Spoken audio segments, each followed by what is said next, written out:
Okay, join me. Let's convert this number in base 5 to base 10. Alright? So we are having it in base 5.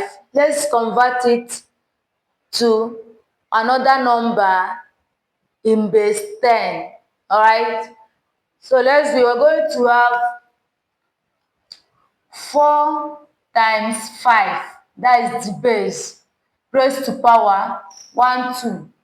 Raised power 2 plus 3 times 5 raised to power 1 times, plus 2 times 5 raised to power 0. Okay, we're going to have 4 times 25 plus 3 times 5 plus 2 times 1. Any number raised to power 0 is going to give us 1. So 4 times 25 is going to give us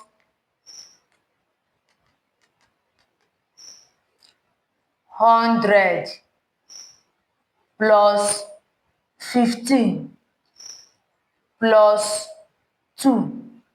So adding 100 to 15 to 2 is going to give us 117 in base 10. Alright, so this is our final answer. We have converted this number in base 5 to this number in base 10.